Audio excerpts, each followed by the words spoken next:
Can anyone, name a single interesting thing that Tyrion has done since season 4? Because I really can't. In season 2 and season 3 and season 4, Tyrion owns Game of Thrones. He rocks this show. Those King's Landing scenes with Tyrion are amazing. In season 1, we get to see how someone who is very out of his place, Ned Stark, interacts with the people in King's Landing and deals with the various nefarious things that are happening there, and he doesn't do so well.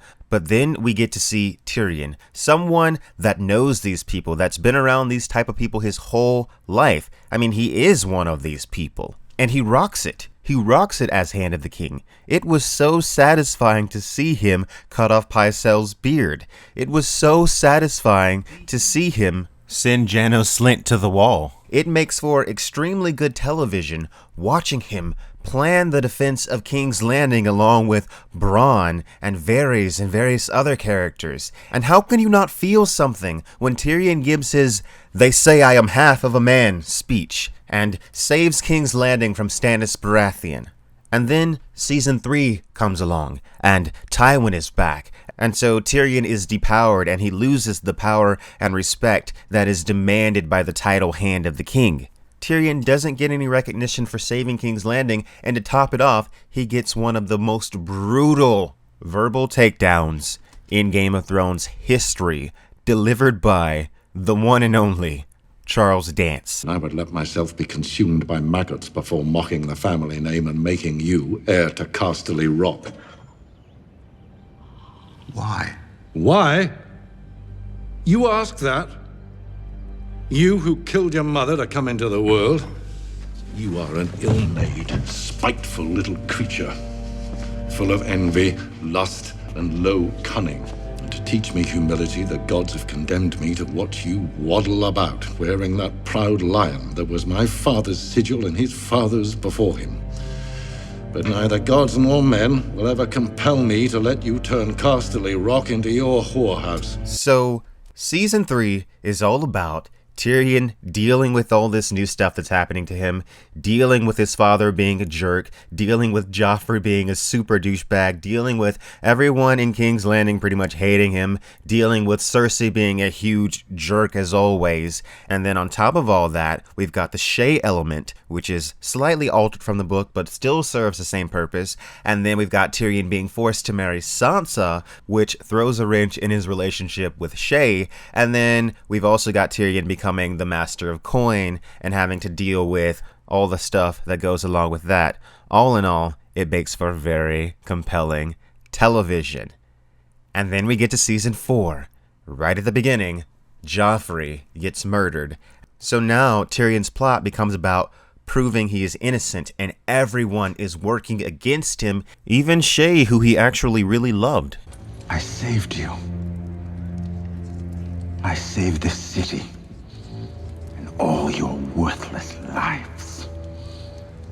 I should have let Stannis kill you all. Watching your vicious bastard die gave me more relief than 1,000 lying whores. I wish I was the monster you think I am. At the end of the season, Tyrion kills Shae, kills his father, drinks his way across the Narrow Sea in a box. And everyone is just left thinking, oh my god, what happens next? And then we see what happens next, and it's just kind of, eh. Since that point, Tyrion's storyline has just been kind of a blur, Lukewarm is the best way to describe it. Uninteresting, bland, you get what I mean. He's hanging out with Daenerys and stuff, but what is he really doing? Giving her kind of good advice, but then sometimes totally terrible advice. Look, the problem is when the showrunners have Daenerys on screen, they make it all about her. She's like everything. She's the big deal. So when we have Tyrion in a scene with Daenerys, or he's a part of that plot line, he's just pushed off to the corner. He doesn't have anything interesting to do. So she disappears for an entire season. And what does he really do? Doesn't really get anything accomplished. Everything just happens while he just kind of dicks around. He unleashes her dragons, but how does that even work anyways? That goes totally against all of the book canon especially, but show canon as well.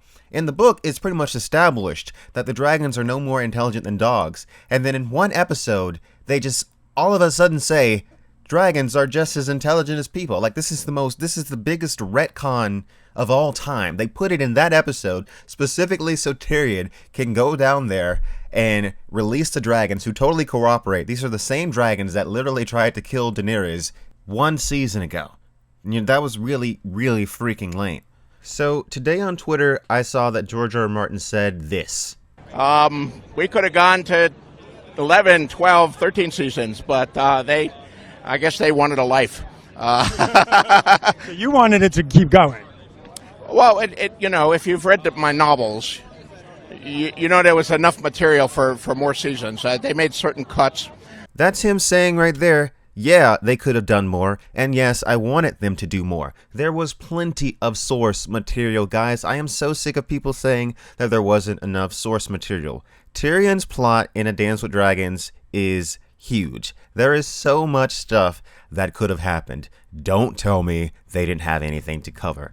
Tyrion goes on an entire epic quest after he leaves King's Landing in the books. They didn't cover any of that. We're talking characters and plots woven within other plots that relate back to things that happened in the first book. But it was the decision of the showrunners not to pass the show off to people that wanted to tell this story. It was their decision to tell their own story and to strip this story down to its bare bones. And so what we're left with is a Tyrion that is just a shadow of his former self, which is so painfully ironic because Tyrion is supposed to be a small man that casts a gigantic shadow, not a small man that casts no shadow at all, that sits around weeping in the corner while more interesting people do more interesting things.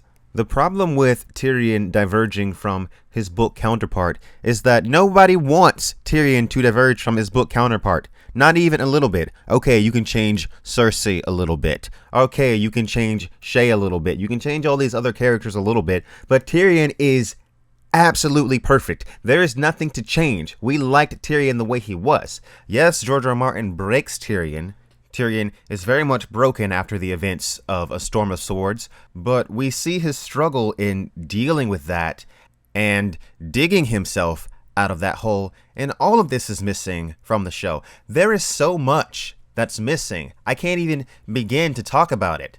You know, I wasn't expecting them to blow out their budget doing this whole gigantic, fantastical Roaring River thing with all the ancient ruins and giant turtles. I wasn't expecting them to blow out their budget on that, but what I was expecting them to do was to stay in canon and not to totally crap all over the canon. When I see a boat sailing through Old Valyria, and then Old Valyria has stone men on it, yeah, I get a little bit upset. I feel like they're kind of just pissing all over the fandom and pissing all over the canon, because anyone that's ever read these books knows that you can't freaking sail to Valyria. It's kind of a big deal. And you know that the stone men live on the Rhoyne, not amongst the ruins of ancient Valyria. And you also know that there's no way that Drogon flew all the way from Meereen to Valyria. Drogon was nesting in the Dothraki Sea. His nest is right there. He'd been there for months. There's bones all over the place. I don't like having my intelligence insulted.